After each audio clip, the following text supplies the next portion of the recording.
Bonjour et bienvenue à tous. Je m'appelle Sophie Delannoy de l'équipe de consultance Esri Belux et je suis ravie de vous retrouver aujourd'hui pour ce nouveau web séminaire qui est consacré à l'utilisation de données ouvertes dans ArcGIS.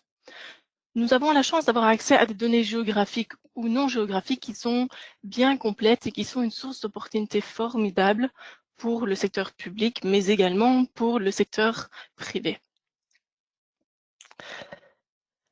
Pour commencer, nous allons donc démarrer par le sommaire. Qu'est-ce que nous allons aborder aujourd'hui dans notre session? En premier lieu, je vous présenterai les géoportails qui mettent à disposition de tous une série de données en open data. Et nous verrons ensemble qu'il existe plusieurs types de services web que vous pouvez consommer, utiliser, ou encore d'autres types de données. Lors de la démonstration, je vous montrerai comment rechercher des données qui pourraient vous être bien utiles dans vos fonctions actuelles et comment ajouter ces données dans ArcGIS Pro et ArcGIS Online. Et ensuite, j'évoquerai la possibilité de créer votre propre géoportail avec ArcGIS Hub. Et pour finir, je vous donnerai quelques liens pour que vous puissiez continuer à vous enrichir sur ces points. Donc surtout, n'hésitez pas, si vous avez des questions, à les poser tout au long de ce web séminaire via le chat. Je laisserai un peu de temps à la fin pour pouvoir y répondre. Alors, vous avez déjà peut-être auparavant remarqué qu'il n'existe malheureusement pas qu'un seul géoportail, mais plusieurs. Nous en retrouvons en effet à plusieurs échelles, que ce soit au niveau européen, national, régional, et parfois même une combinaison de deux régions. Et nous en trouvons également à l'échelle locale, donc par exemple à l'échelle d'une commune. À côté de ceci, Esri met même à disposition des données à toute la communauté Esri. Alors, je vous propose maintenant de passer les différents portails de données en revue. Et après ce web séminaire, nous vous fournirons la liste avec tous les liens pour que vous puissiez facilement rechercher les données par la suite. Donc, au plus haut niveau, il existe le portail des données ouvertes de l'Union européenne et également le géoportail Inspire. Donc, chaque pays avait sa propre façon de décrire les données d'utilisation du sol, des températures et des ressources en eau, par exemple. Mais notre environnement ne s'arrête pas aux frontières. Nous partageons des montagnes, quoique en Belgique, c'est pas très élevé, mais également des cours d'eau, l'air, etc. Et c'est d'autant plus facile en temps de crise, par exemple, où toutes les autorités européennes peuvent plus facilement partager ces données grâce au fait qu'il y ait eu la directive Inspire. Maintenant, au niveau national, nous retrouvons en Belgique le site data.gov.be où vous pouvez rechercher parmi plusieurs grandes thématiques et également vous trouvez le lien vers les données ouvertes liées au Covid-19 par exemple. Donc voici le lien en question avec les différentes thématiques et les données Open Data concernant le Covid. Alors, si je vais maintenant dans les données, nous verrons ensemble plus tard les différents formats, que ce soit de type WMS, JSON, VFX, etc.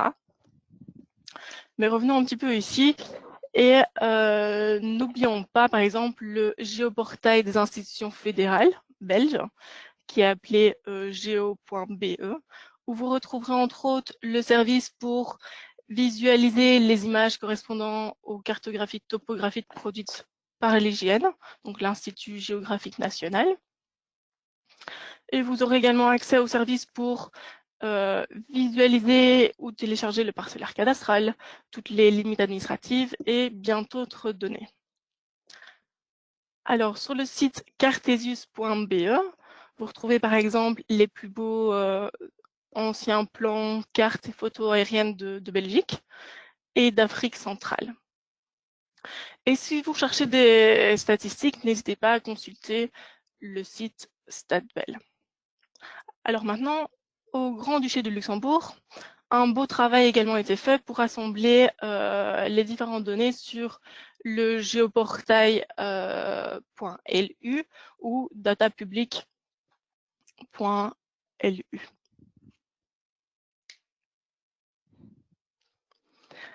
Si on regarde au niveau régional belge, en Flandre, on va retrouver par exemple les sites Geopunt et Open Data Vlaanderen de la Vlaamse overheid.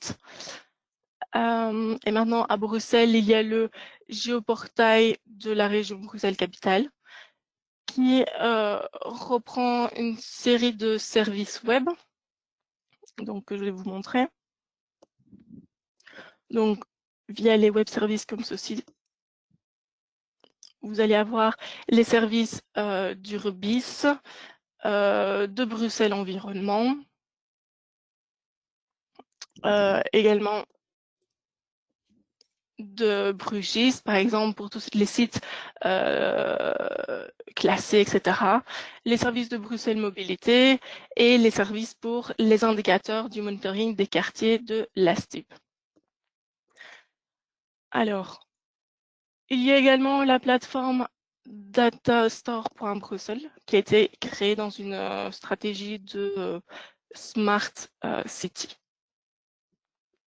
Et la petite particularité que je voulais vous présenter, c'est qu'il existe un portail Open Data de la Wallonie et de la Fédération Wallonie-Bruxelles, qui se trouve ici. Et donc, on a des contributions, par exemple, de la ville de Liège, de la ville de Namur, du PEP, etc. Très bien. Et en Wallonie, on va retrouver le géoportail, bien sûr, de la Wallonie, qui reprend à la fois des données du service public de Wallonie, mais également de l'e-webs pour la statistique, par exemple, la Société publique de gestion de l'eau et bien d'autres données encore.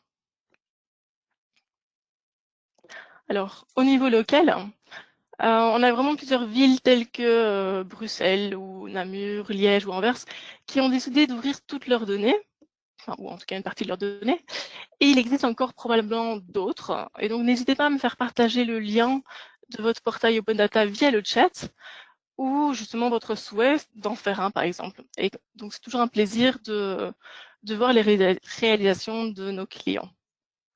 Donc, n'hésitez pas via le chat.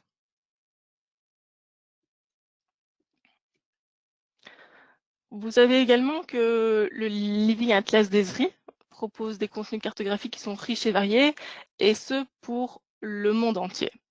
Mais savez-vous qu'Esri a lancé un nouveau projet concernant les données OpenStreetMap? Vous avez déjà certainement utilisé les données OpenStreetMap en tant que fond de plan, ouais. Mais cette année, Esri a introduit une collection de couches d'entités qui donne accès aux données OpenStreetMap. J'entends par là les shops, les bâtiments, les autoroutes, etc. Parce que ces données sont publiées en tant que couches d'entités, elles superposent en fait la visualisation et l'analyse en incluant même la possibilité d'extraire des zones de données sélectionnées, donc par exemple les données d'une commune, etc. Et donc je vous invite à consulter le blog Esri qui parle de cette nouveauté sur les données OpenStreetMap. Et donc, c'est déjà disponible en Amérique et on espère sous peu dans nos régions. Et donc, comment ça se passe? Donc, par exemple, ici, une petite démonstration. Donc, si je clique sur un restaurant, par exemple, vous aurez maintenant les informations attributaires qui sont liées à cet élément en question. D'accord? Donc, c'est plus simplement un fond de plan, mais on va beaucoup plus loin. Et donc, si vous souhaitez contribuer à OpenStreetMap et voir comment vos données peuvent être placées dans ces couches, je vous encourage à rejoindre la communauté OpenStreetMap. Alors maintenant, j'espère que j'ai pu vous faire découvrir l'un ou l'autre géoportail que vous ne connaissiez pas encore. Maintenant, regardons quel type de données ouvertes sont disponibles et comment peut-on les utiliser dans la plateforme ArcGIS.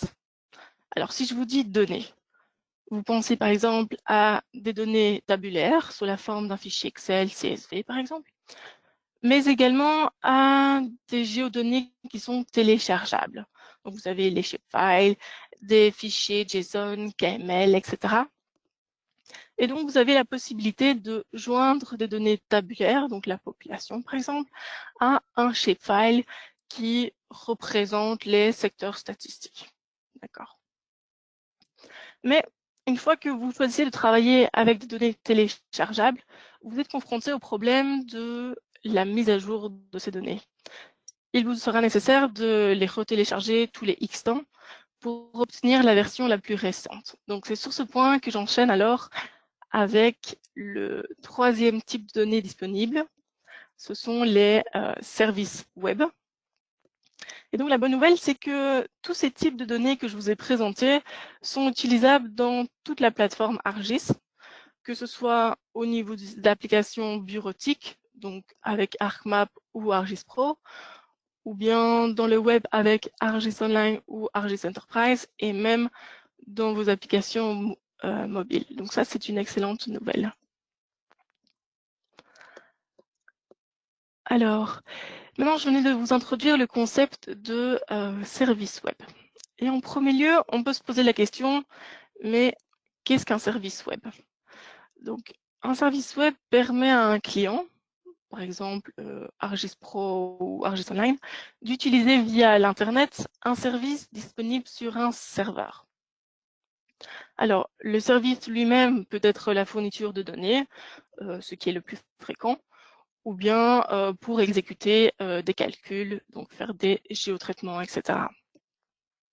Donc, en d'autres mots, un service web, ça vous permet d'être directement connecté aux données via l'Internet. Et donc, cette méthode facilite le partage des données. Et donc, même si, par exemple, le Grand-Duché de Luxembourg met à jour son plan parcellaire, vous, en tant qu'utilisateur du service web, vous allez pouvoir consulter ce plan parcellaire mis à jour. Alors, il y a plusieurs types de services SIG. Donc, on a les services ArcGIS et les services de l'OGC. Alors, les services ArcGIS sont les services qui implémentent les standards mis en place par Esri. On en a de différents types. On a les services de cartes pour visualiser et faire des requêtes sur les données. Donc, si vous souhaitez diffuser des entités sur Internet et qu'en plus de pouvoir visualiser et faire des requêtes sur ces données, vous souhaitez effectuer des mises à jour, alors vous allez utiliser un service d'entité. Par exemple, le service de géotraitement, lui, c'est avec la possibilité d'exécuter un calcul à distance. Et vous avez encore d'autres types de services ArcGIS. Mais les services OGC, ce sont les services qui implémentent les standards mis en place par l'OGC, donc l'Open Geospatial Consortium. Donc, ce consortium, c'est un rassemblement de différentes organisations qui mettent en place en fait des règles auxquelles certains services doivent se conformer pour qu'ils puissent être utilisés en géomatique dans un maximum d'applications possibles. Et donc, on retrouve parmi ces services OGC les services WMS, donc Web Map Service en anglais, et qui permettent de diffuser des images de cartes géoréférencées. On a les services WMTS, donc les Web Map Tile Service en anglais, qui eux vont diffuser des images de cartes qui sont géoréférencées et qui sont pré-générées en fait. Et donc le WMTS, il met vraiment l'accent sur les performances. Alors, les WFS, les Web Feature Service, lui plutôt, il diffuse, il interroge et il met à jour la géométrie et les attributs de vos entités. Alors, nous allons passer à des démonstrations pratiques dans ArcGIS Pro et dans ArcGIS Online. Et nous verrons ensemble, lors de cette démonstration, comment rechercher un service web, reconnaître le type de service, connaître aussi l'information qui se trouve dans ce service et puis ajouter le service dans ArcGIS Pro et ArcGIS Online. Donc là, on a déjà un beau petit programme. Donc, si je lance ArcGIS Pro maintenant, donc on va aller chercher une série de données. Donc ici, je pense par exemple au service de visualisation de l'hygiène. Et donc pour cela, on va aller sur le géoportail geo.be, comme ceci. Et donc, on va aller chercher des services de visualisation. Voilà. Et qu'est-ce qu'on remarque? On a la possibilité de pouvoir filtrer sur un auteur en particulier. Donc, si je cherche, par exemple, les données de l'Institut géographique national, je vais voir tout le contenu qui y est lié. Alors, celui qui m'intéresse tout particulièrement se trouve à la page 2. Voilà. Le service, le service cartoweb.be, comme ceci. Donc, si je clique dessus, donc j'ai toute l'information concernant ce service. Donc, on voit bien que c'est une couche pour la topo. Et si je descends un peu plus bas, vous allez remarquer que vous avez les conditions d'accès, donc les liens vers le service WMTS et vers le service WMS et WMTS. Et très facile, je peux ensuite copier ce lien. Donc si maintenant je retourne dans mon ArcGIS Pro, comme ceci, je vais pouvoir aller dans l'onglet Insérer et faire une connexion à un serveur. Donc dans ce cas-ci, rappelez-vous que j'ai bien spécifié un serveur WMTS. Donc je vais le sélectionner et je vais aller rentrer l'URL du service que j'avais copié. Donc ici, on travaille avec des données qui sont accessibles par tous et donc vous ne devez pas rentrer de nom d'utilisateur spécifique. Donc si je clique sur OK, qu'est-ce que vous allez remarquer? C'est que dans le catalogue, vous allez avoir maintenant la catégorie serveur qui vient d'être ajoutée vers le lien, donc le service de visualisation de l'hygiène. Et je pourrais aller consulter donc la donnée de topo par exemple et l'ajouter à ma carte. Donc c'est aussi simple que ça dans ArcGIS Pro. Donc on attend quelques petits instants. Voilà. Donc là, je l'ai bien au niveau national. Et donc, je pourrais aller zoomer sur Bruxelles ou une autre ville qui m'intéresse plus particulièrement.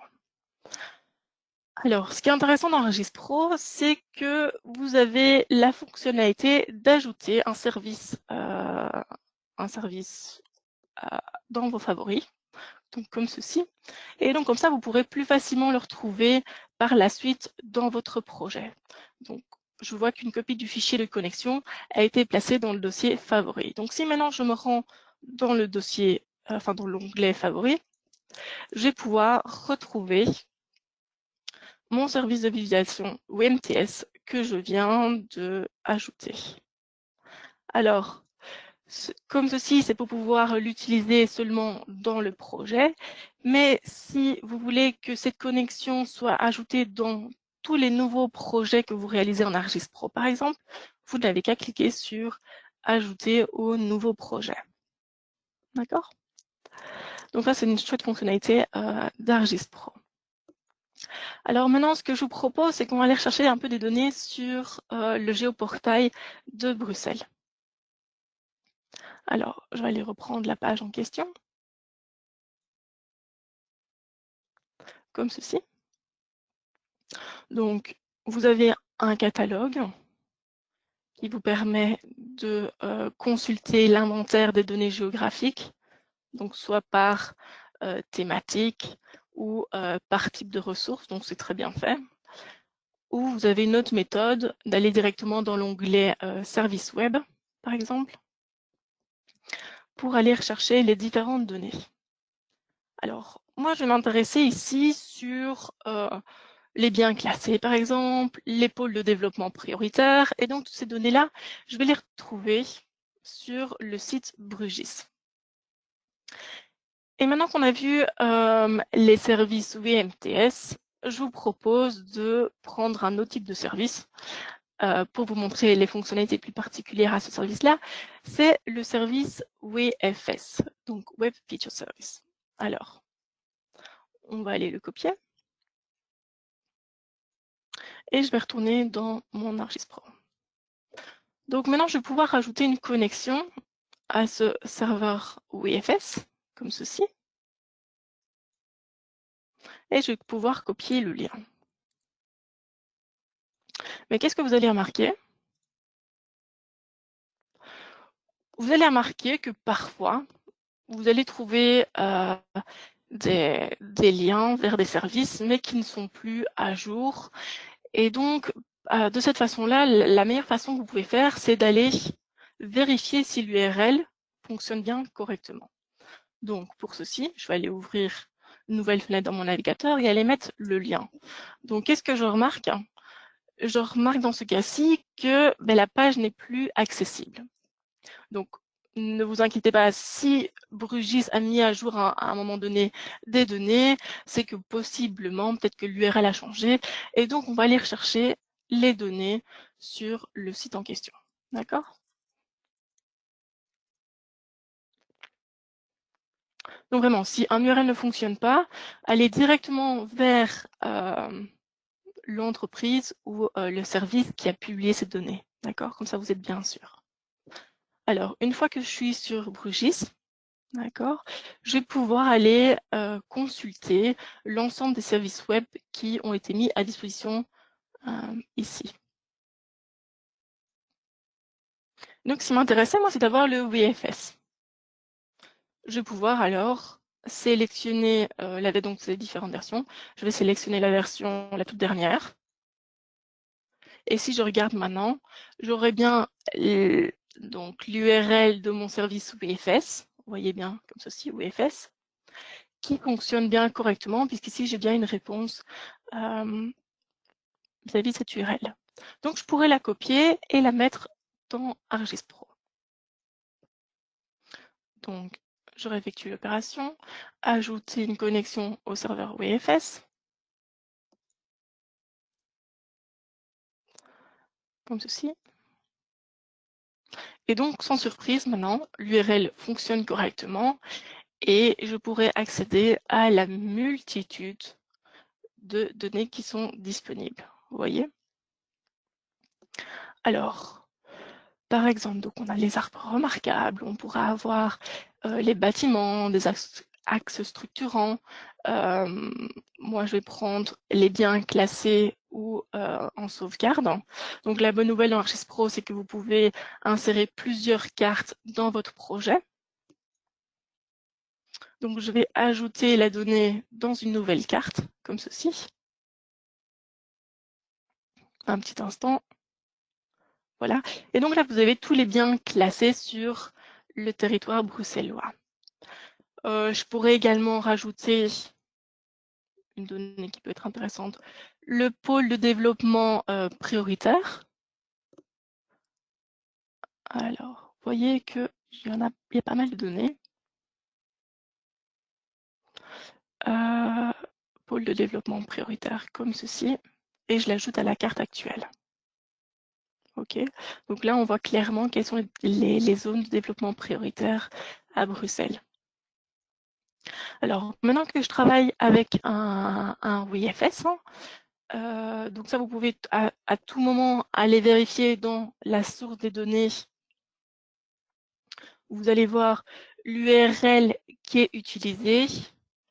Et donc, on a bien une classe d'entité de service WFS. OK. Alors, la bonne nouvelle, c'est qu'avec un WFS, donc, je vais pouvoir aller consulter directement les informations.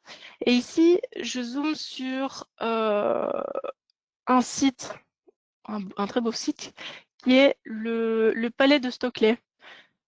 Je ne sais pas si certains connaissent entre vous, donc c'est près de l'avenue de Tervuren. Et donc, vous avez un beau site qui est classé sur le territoire.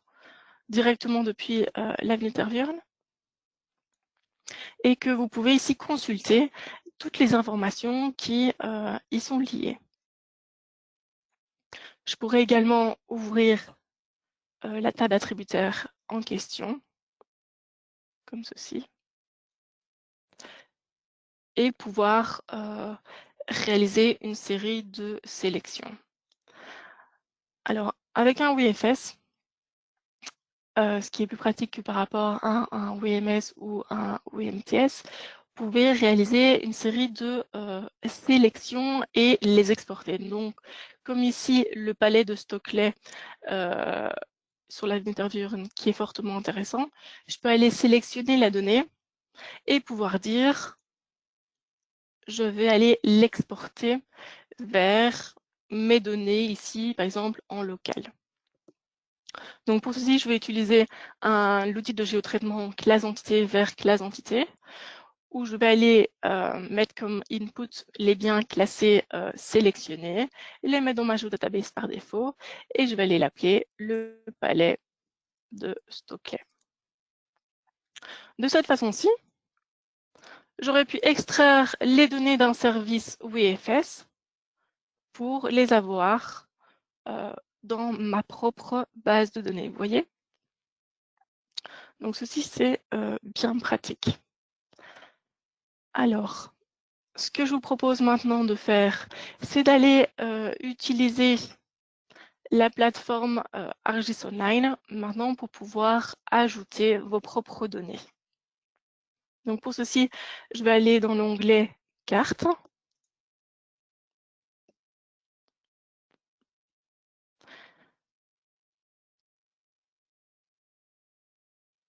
Je vais faire une nouvelle carte.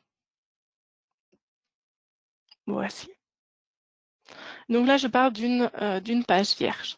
Et donc sur ArcGIS Online, vous avez plusieurs possibilités donc d'ajouter des couches qui sont déjà disponibles sur ArcGIS Online, des couches à partir du web ou bien à partir d'un fichier, donc par exemple un zip, un fichier shapefile qui a été zippé, etc. Donc nous, ce qui nous intéresse à l'heure actuelle, c'est de pouvoir ajouter une couche, par exemple, à partir du web. Alors pour ce faire, on va aller rechercher de la donnée maintenant sur le géoportail de la Wallonie. Alors je vais aller chercher le lien vers le géoportail. Alors, donc le site est très bien fait. Vous pourrez alors rechercher parmi l'ensemble du catalogue des données services comme ceci. Et vous aurez accès à toutes les données, que ce soit de l'Agence wallonne du patrimoine, l'Institut géographique national, du service public, de l'IWEPS, etc. D'accord? Donc, vous pouvez chercher selon certaines thématiques, mais également en rentrant des mots-clés. Donc, si je recherche l'orthophotoplan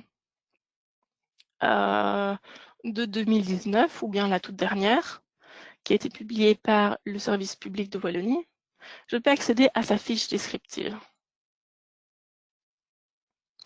Et donc, de cette manière, je peux consulter le résumé sur la donnée, avoir un petit aperçu. Et ce qui nous intéresse le plus, c'est comment pouvoir y accéder. Alors, là, vous allez retomber sur les services dont je vous avais parlé. Donc, on avait les services ArcGIS, donc ici Esri, et les services de l'OGC, donc les services OEMS ou OEMTS.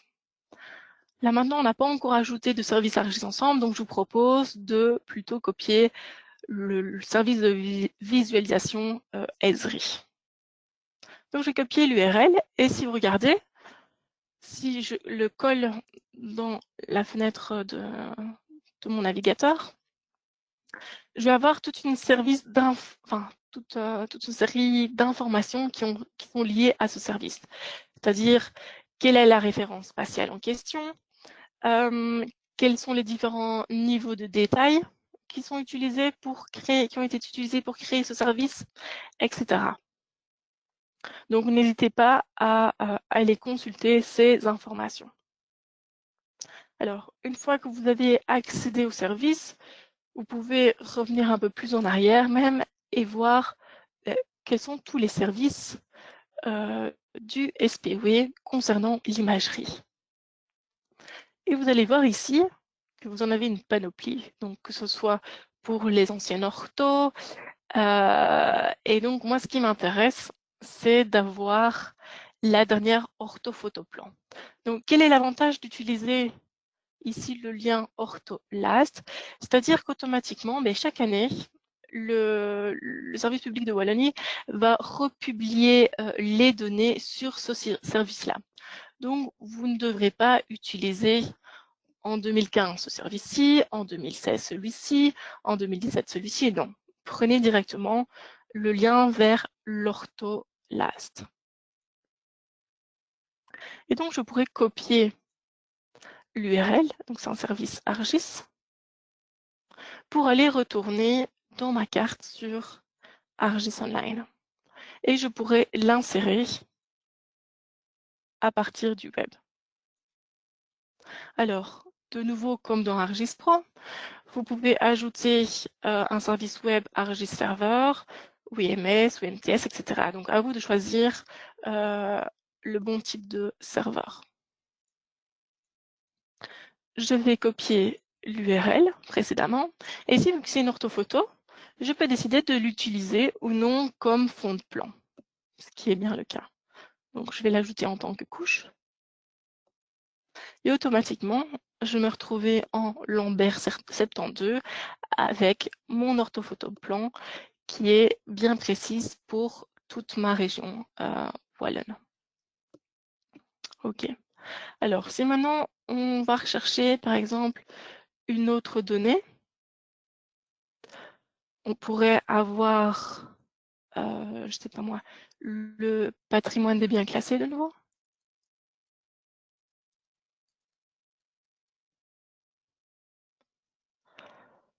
Ou toute autre donnée. Voilà. Je peux aller dans la fiche descriptive. Et de nouveau, rebelote, dans l'onglet Accès, j'ai accès aux différents liens. Je vais copier cette fois-ci un service OEMS pour vous montrer la petite subtilité qu'il faut faire dans ArcGIS Online. Je le copie, je l'ajoute. Donc maintenant, je vais rajouter une couche à partir du web, à partir d'un service OEMS. Je colle l'URL et je pourrais faire ajouter une couche. Donc ici, vous voyez que tout mon patrimoine avec les biens classés ont été rajoutés sur l'ensemble de mon territoire. Alors, si j'essaie de cliquer sur un des points, je n'ai nullement l'information qui est derrière, d'accord? Donc ça, c'est une petite astuce que vous pouvez faire avec les services OEMS, c'est que vous pouvez à tout moment aller activer la fenêtre contextuelle. Donc comme ceci, si je l'active et que je clique maintenant sur un site classé, j'aurai bien tout le descriptif. Donc je vois qu'ici c'est une façade au mur, voilà, qui a été classée à Namur. D'accord? Alors, de la même façon ici, vous pouvez aller rechercher des couches dans votre contenu ou sur le Living Atlas ou sur ArcGIS Online en utilisant certaines conventions. Donc, si vous connaissez déjà le propriétaire de la donnée, donc par exemple le service public de Wallonie, une donnée par exemple du Luxembourg ou autre, vous pouvez déjà taper le nom ici. Vous allez retrouver ainsi toutes les données liées à ce propriétaire-là. OK.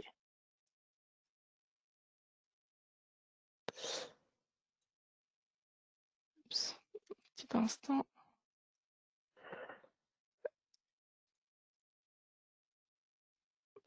Alors, maintenant que vous avez fait une petite démonstration sur ArcGIS Pro et ArcGIS Online, j'espère que c'est un peu plus clair pour vous pour savoir comment retrouver la donnée et comment pouvoir l'ajouter. mais il se peut que vous disposiez vous-même de jeux de données et que vous aimeriez les faire partager avec le grand public. Donc la bonne nouvelle, c'est que c'est possible de créer votre propre géoportail avec ArcGIS Hub. Et donc avec ArcGIS Hub, vous partagez vos propres couches et applications web avec le public de votre choix. Donc elles peuvent être combinées dans un site central de données ouvertes, donc comme vous pouvez le voir ici sur la photo. Il permet aussi aux utilisateurs de filtrer les données partagées et de les exporter sous différents formats et de les découvrir. Donc, sachez aussi qu'il est possible de collaborer, de fusionner avec des données d'un autre site Open Data. Donc, ça, c'est toujours bien utile. Et donc, grâce à l'interface facile d'ArcGIS Hub, il est facile d'adapter le site à vos souhaits. Et donc, si vous souhaitez avoir plus d'informations sur ArcGIS Hub, je vous invite à regarder un de nos webinaires passés, donc qui est entièrement focalisé sur ArcGIS Hub.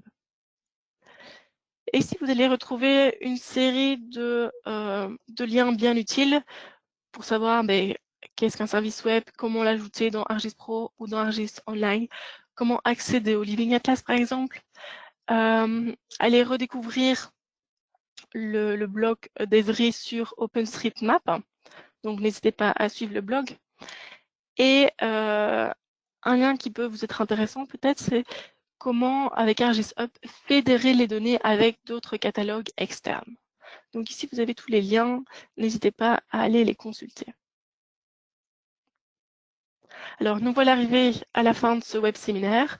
Et donc, je vais vous laisser 5 petites minutes pour pouvoir récolter vos différentes questions via le chat.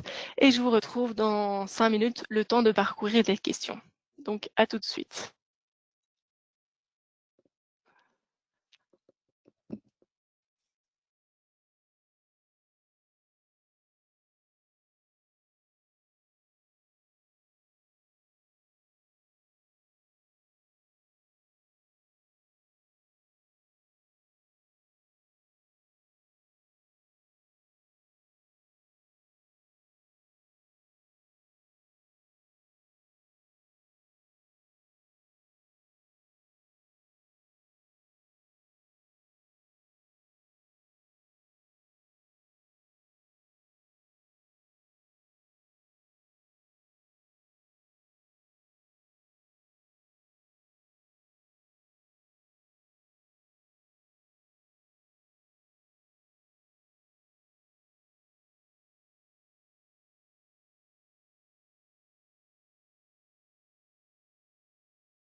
Donc ici, on nous a partagé le lien vers le portail des informations géographiques du FESEC, donc c'est un hub. Et donc, comme vous pouvez le voir ici, donc, on peut aller chercher différents types de données. Donc, c'est fait avec la technologie Esri, des applications. Et on a toute une série d'exemples de support pour les élèves de 3e année, par exemple, avec les megacities, etc. Merci beaucoup en tout cas pour ce partage. N'hésitez pas si vous avez d'autres pages Hub à nous faire partager.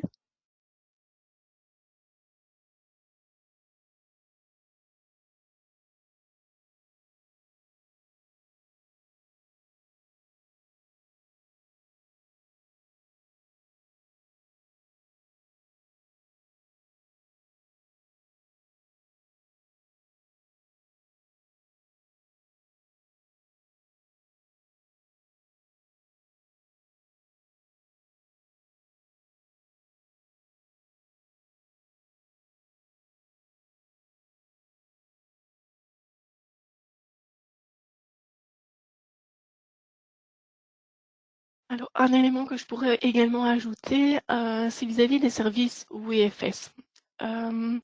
Donc, l'avantage d'utiliser ArcGIS Pro, c'est que vous n'avez plus besoin d'utiliser l'extension Data Interoperability pour pouvoir aller consommer un service WFS, alors que dans ArcMap, c'était le cas.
Alors, une autre question qui est arrivée, est-ce qu'il est possible dans ArcGIS Online d'ajouter seulement une des couches qui est comprise dans le service WFS? Donc, je vais vous montrer cette opération-là. Petit instant. Je vais retourner sur ArcGIS Online et je vais aller créer une nouvelle carte.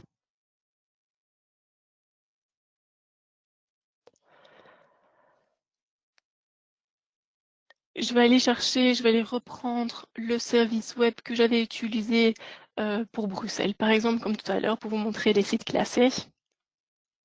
Et je vais aller l'ajouter à partir du web, comme ceci. Et donc là, vous pouvez faire obtenir les couches.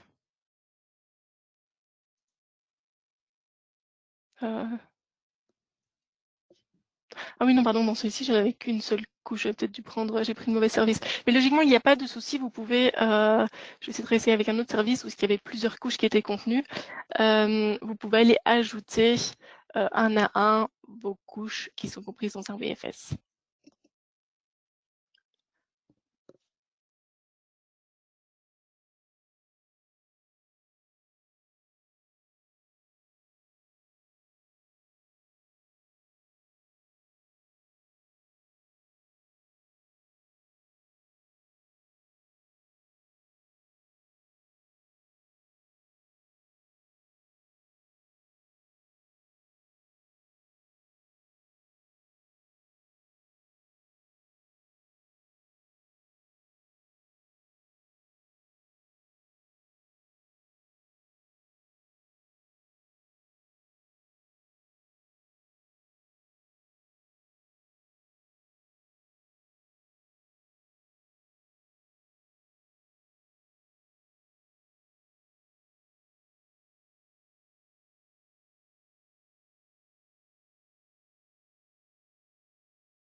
Nous avons une nouvelle question. Donc, quels sont les coûts d'utilisation des services ArcGIS Online et ArcGIS Hub?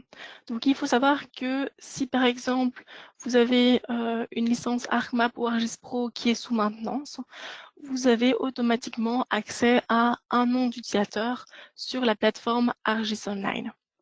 D'accord? Donc, si vous avez une licence ArcMap ou ArcGIS Pro, vous avez une licence sur ArcGIS Online.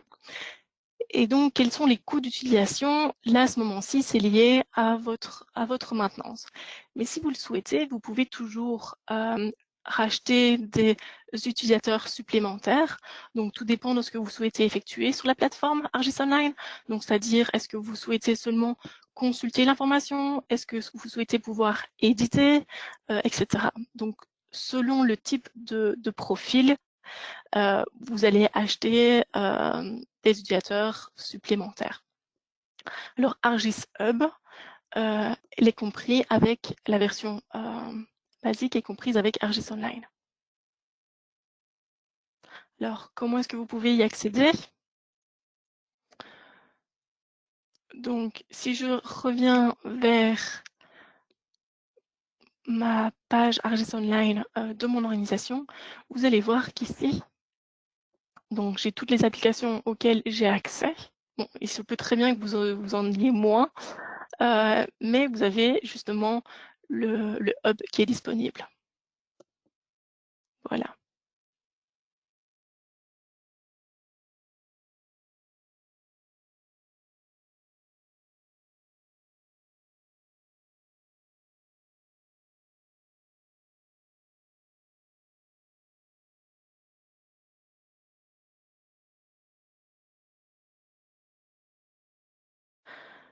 N'hésitez pas si vous avez encore d'autres questions.